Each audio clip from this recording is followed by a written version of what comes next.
ICP Academy. CA, CMA, CS, CAT போன்ற அனைத்து விதமான ப்ரொஃபஷனல் கோர்ஸ்களும் இங்கு எளிமையான முறையில் கற்றுத்தரப்படும். எங்களிடம் 25 வருடத்துக்கு மேல் அனுபவம் உள்ள ஆசிரியர்களும் உள்ளனர். அது மட்டும் இல்லாமல் ஆடிட்டர்களாலும் பயிற்சி அளிக்கப்படுகிறது. எங்களிடம் பயின்ற மாணவர்கள் மாநில அளவில் தேர்ச்சி பெற்றுள்ளனர் என்பதும் குறிப்பிடத்தக்கது. இந்த ப்ரொஃபஷனல் கோர்சஸோட கிளாஸஸ் பாத்தீங்க அப்படின்னா full time, part time, weekend classes அப்படின்னு பல விதமா இருக்கு. இதுல உங்களுக்கு எது கம்ஃபர்ட்டோ அதை சூஸ் பண்ணிக்கலாம். நீங்கள் வெளியூரை சேர்ந்த மாணவர்கள் என்றால் கவலை வேண்டாம். எங்களிடம் ஹாஸ்டல் வசதியும் உண்டு. மேலும் ஃப்ரீ டெஸ்ட் பேட்சும் நடத்தப்படுகிறது.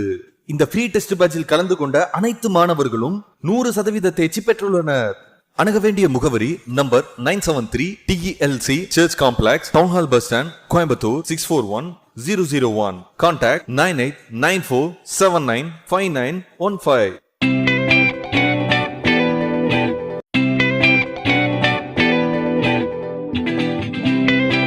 நெக்ஸ்ட் ஹெட்டிங் வந்து ஃப்ரீ கன்சென்ட், அக்செப்டன்ஸ் வந்து ஃப்ரீயாக கொடுக்கப்பட்டிருக்கணும் அப்படின்னு சொல்கிறோம்.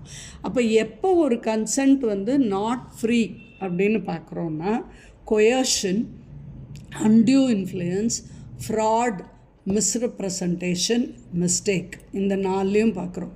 கொயர்ஷனுங்கிறது வந்து ஒரு வலுக்கட்டாயத்தின் பேரில் கட்டாயப்படுத்தி, அன்டியூ இன்ஃப்ளூயன்ஸ்னால் அவர் மேலே வந்து ஒரு தேவையற்ற ஒரு உள்ளாக்கி அவரை வந்து கொடுமைப்படுத்தி, ஃப்ராடுன்னா தப்பானது, மிஸ்ரெப்ரசன்டேஷனாக பொய்யை ரெப்ரசன்ட் பண்ணியிருக்கிறது. இப்போ இந்த 4 வகையால் அவர்கிட்ட இருந்து அக்செப்டன்ஸ் வாங்கியிருந்தாலும் அந்த கான்ட்ராக்ட் இஸ் வாய்டபிள், என்றைக்கு வேணால் அதை தவிர்க்கலாம். ஆனால் ஒரு கன்சென்ட்டுங்கிறது பை மிஸ்டேக் வாங்கியிருந்தால் அந்த கான்ட்ராக்ட் இஸ் வாய்டு அந்த இடத்துல. அப்போ கான்ட்ராக்ட் இஸ் வாய்டுன்னா எப்படி மிஸ்டேக் ஆகிருக்கும்? பைலேட்ரல் மிஸ்டேக் ஆகிருக்கலாம், அல்லது யூனிலேட்ரல் மிஸ்டேக் ஆகிருக்கலாம். 2 பேருமே தப்பு பண்ணியிருந்திருக்கலாம், அல்லது யாரோ ஒருவர் தப்பு பண்ணியிருந்திருக்கலாம். இப்போ பைலேட்ரல் மிஸ்டேக் அப்படின்னு சொன்னால் 2 பேரும் தப்பு பண்ணியிருக்கிறது எப்படி நடக்கும்?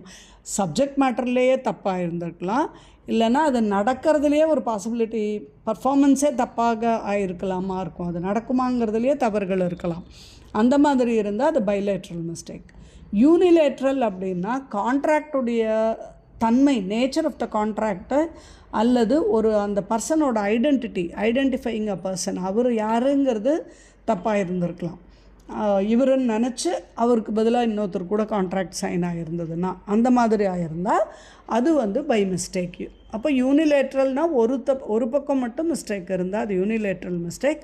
2 பேரும் சேர்ந்து தவறு செஞ்சுருந்தால் அது பைலேட்ரல் மிஸ்டேக்.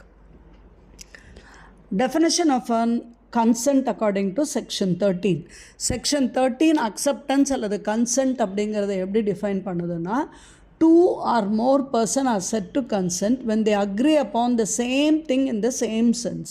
ஒரு வாக்கியத்தை அதனுடைய அர்த்தம் வந்து 2 பேருக்கும் ஒரே மாதிரி புரிதலில் ஏற்பட்டு 2 பேரும் அதற்கு ஒப்புதல் அனுப்பிச்சு 2 பேரும் அதுக்கு கையெழுத்து போட்டிருந்தா, அது ஒப்புதல் கொடுத்தா தென் அதை வந்து நம்ம கன்சென்ட்னு சொல்கிறோம்.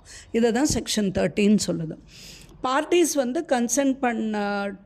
கன்சென்ட் கொடுத்துட்டாங்க அப்படிங்கிற அர்த்தம் எப்போ வருதுன்னா, அந்த சேம் திங்குக்கு மட்டும் அவங்க அக்ரி பண்ணுறதில்ல, சேம் சென்ஸ், அதோட அர்த்தங்களை 2 பேரும் ஒரே பொருள் ஒரே புரிதலுக்காக புரிஞ்சுக்கிட்டு அது 2 பேரும் அக்செப்ட் பண்ணியிருக்கணும். 2 அல்லது அதுக்கு மேற்பட்ட நபர்கள் யார் அதில் சம்மந்தப்பட்டிருக்காங்களோ அவங்க எல்லாம் வந்து அந்த கான்ட்ராக்டோட ஒரு சாராம்சத்தை ஒரே மாதிரியாக புரிந்து கொண்டு இருக்கணுங்கிறது தான் இங்கே நம்ம கன்சென்ட்னு சொல்கிறோம்.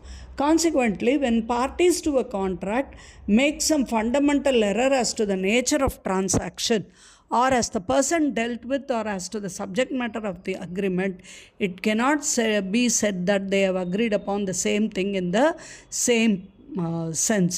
அதாவது ஒரு ஃபண்டமெண்டலாக ஒரு அடிப்படையிலேயே ஒரு தவறு நடந்திருந்தா, அந்த நடவடிக்கையோட நேச்சர்லேயே தப்பாக இருந்தால், இல்லைன்னா ஆட்களில் ஏதாவது தப்பாகி இருந்தால், அந்த சப்ஜெக்ட் மேட்டர், அந்த அக்ரிமெண்ட்டில் இருக்கக்கூடிய பொருளுடைய அந்த எதை பற்றி அந்த அக்ரிமெண்ட் போட்டிருக்காங்களோ அந்த சப்ஜெக்ட் மேட்டர்லேயே தவறு இருந்தால், இப்போ அந்த இடத்துல வந்து ஒரே சேம் பொருள் சேம் சென்ஸில் அக்ரி பண்ணியிருக்காங்கன்னு சொல்ல முடியாது. And if they do not agree in the same sense, there cannot be a consent. ஒரே அந்த ஒரு அக்ரிமெண்ட்டை அவங்க எல்லாரும் ஒரே மாதிரி அர்த்தம் பண்ணிவிட்டு அக்செப்டன்ஸ் கொடுக்கலன்னா அது வந்து ஒரு கான்ட்ராக்ட் ஆகாது. அப்போ ஆப்சன்ஸ் ஆஃப் கன்சென்ட் இருந்தால் கான்ட்ராக்டே அங்கே இல்லைங்கிறதும் அர்த்தமாகுது. இப்போ 2 நபர்கள் ஒரு கான்ட்ராக்டுக்குள்ளே என்ட்ரி ஆகிறாங்க அப்படின்னா 2 பேரும் வந்து ஒரு பெயர்னாலேயோ அல்லது அந்த ஷிப்போட இதுலேயோ மைண்ட்லேயோ அல்லது அந்த டிஃப்ரெண்ட் பர்சனோடையோ ஒரு கான்ட்ராக்ட் போச்சுன்னா அங்கே no contract would exist between them as they are of the same mind இல்லை, as they were not adium.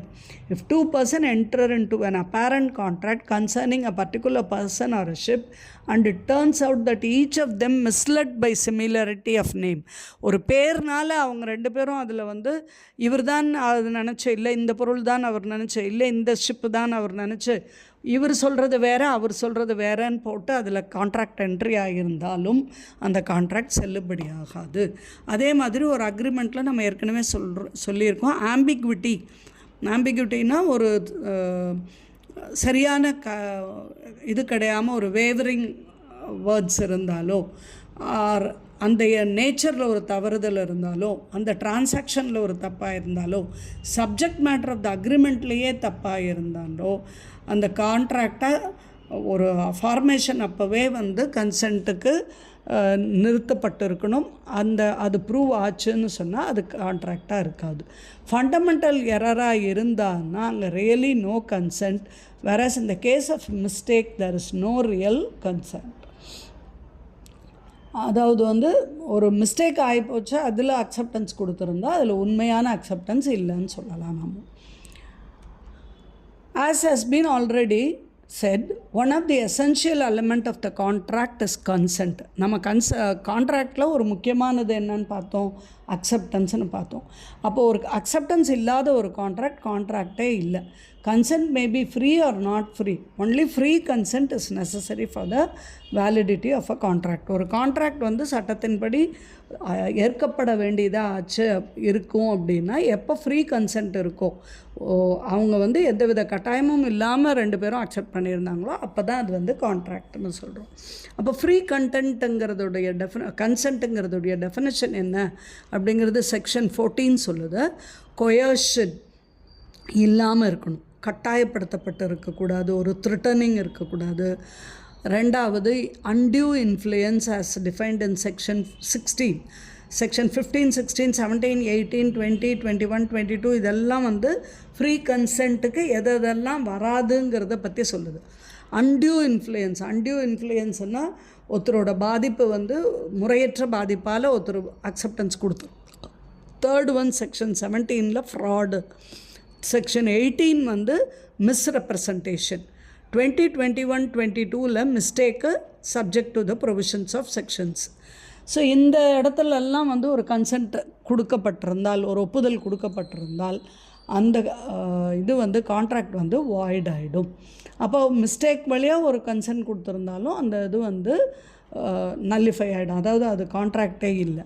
அது வேற இந்த coercion, fraud, misrepresentation, undue influence அப்படின்னெல்லாம் அந்த பார்ட்டி வந்து எப்போ வேணால் அந்த கான்ட்ராக்டை வாய்ட் பண்ணிக்கலாம், திரும்ப பெற முடியும்.